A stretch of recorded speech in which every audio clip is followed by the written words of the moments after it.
Hi, Pop Tarts, back for the Quarantine Read Aloud series, chapter book edition. Today, we are going to be reading chapter 12 of Beverly Cleary's The Mouse and the Motorcycle, illustrated by Lewis Darling. Chapter 12 is entitled An Errand of Mercy. Get the picture. Chapter 12. Owls, thought Ralph as he clung to the Virginia creeper and filled his lungs with the cool night air that was such a relief after the stuffy drinking glass. I've always wanted to climb down this vine and explore the ground floor, he reminded himself grimly, and now I have to. Ralph had never before been outdoors beneath the moon and the stars. He felt small and frightened and alone. Slowly, paw over paw, he worked his way along the shouts and tendrils. An owl, uncomfortably close in a pine tree, hooted, and Ralph huddled shivering in the shadow of a leaf. Aware that he was losing precious seconds, a night wind rattled the windows, and the owl glided off across the parking lot.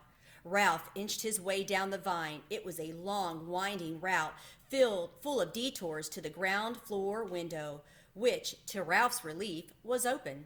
Upon reaching the sill, Ralph leaped to the floor of the room in which three young men of college age were sleeping, two in beds and one in a sleeping bag on the floor. An aspirin. I must find an aspirin, thought Ralph, darting under the bed. He bumped into a dust mouse, which startled him, but he did not find an aspirin. He was in such a hurry he ran right over the man in the sleeping bag instead of taking time to go around. There, under the dresser, gleaming in the shaft of the moonlight, he saw a round, white pill. He went closer.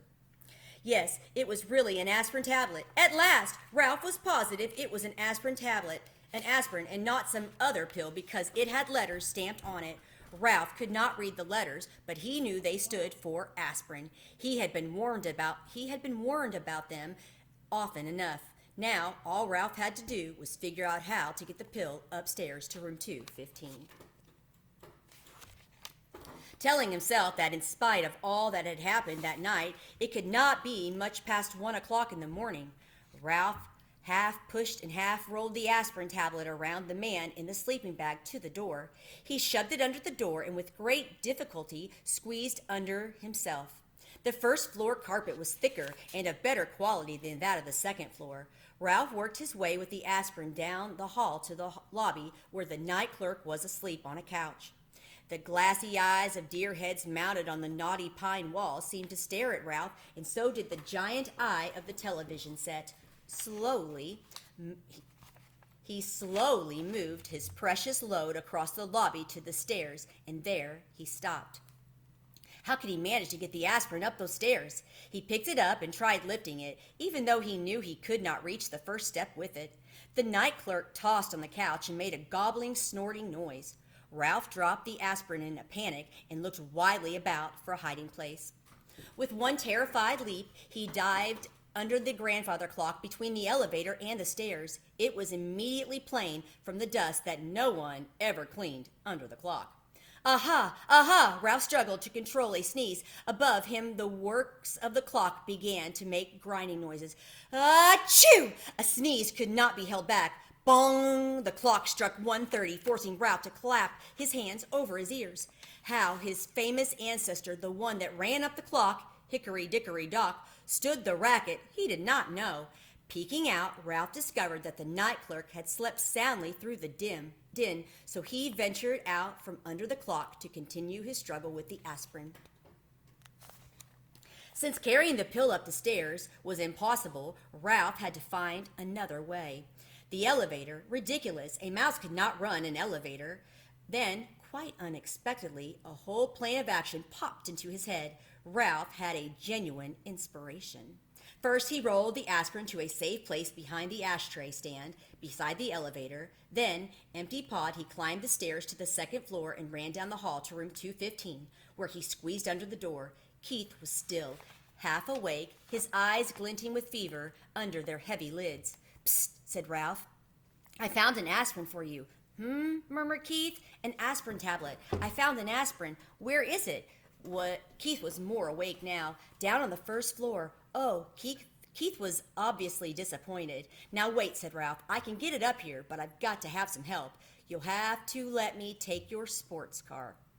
You're too young, mumbled Keith. I am not, and it was true that Ralph felt very much older than he had when he lost the motorcycle. Come on, you need that aspirin, don't you? You already lost my motorcycle. Oh, come on, Ralph was growing more impatient as he felt the night slipping by. If you won't let me take the sports car, will you let me take the ambulance? I guess so. Keith did not feel equal to arguing with the determined mouse. He picked up his ambulance from the bedside table and set it on the floor. Here. One more thing, said Ralph anxiously. Do you think you can manage to open the door for me? I know how you feel terrible, but it's the last thing I'll ask, honest, and I promise I'll have the aspirin up here in no time. Keith sighed, but he slid his feet out from under the sheet and, hanging on to the bedside table, reached over and opened the door. Ralph was already seated in the white ambulance with the red cross painted on the side. Wee, wee, wee! He took the corner into the hall on two wheels and sped down the bare floor between the wall and the carpet until he came to room 211, where he slowed down and then went wee, wee, wee, good and loud. This carried him, as he'd planned, to the elevator. It was a crucial moment. Now he would find out if his plan was going to work. A little mouse in an ambulance, so cute. The little dog in room 211 began to whimper and to bark just as Ralph had planned. In a moment, the door opened, and the man stumbled out with the little terrier in his arms. Oh, all right, he grumbled. I'll walk you. Shut up, will you? Ralph waited, his paws tense on the steering wheel. The man walked groggily to the closed elevator door, where he managed, in spite of the wriggling down in his arms, to push the button. Soon, the elevator door slid open. Ralph knew that timing was important. The man entered the elevator. The dog barked. Wee, wee, said Ralph, hard enough and fast enough to shoot the ambulance at great speed across the yawning crack between the floor and the hall and the floor of the elevator before the man turned around. As the dog's owner turned, Ralph steered skillfully around his feet and parked the ambulance behind him. The man pressed the button, the doors closed, and the elevator actually began to descend. Do you know what you are? The man sleepily asked the dog. You are a nuisance. That's what you are, a four-footed, hair-covered nuisance. The dog ignored his master. I know you're down there, he yapped to Ralph. If I could just get down, I'd get you. Ralph did not answer. He was taking no chances. He waited quietly inside his ambulance until the man had carried the dog out before he drove out of the elevator. He jumped out of the ambulance, opened the rear door, seized the precious aspirin, and boosted it inside. Slamming the doors, he ran around and jumped into the driver's seat. There was not an instant to lose. Wee, wee! The ambulance moved toward the open elevator, but unfortunately, by this time, Ralph was slightly out of breath. The front wheels of the ambulance caught in the crack between the floor of the lobby and the floor of the elevator. The ambulance was stuck.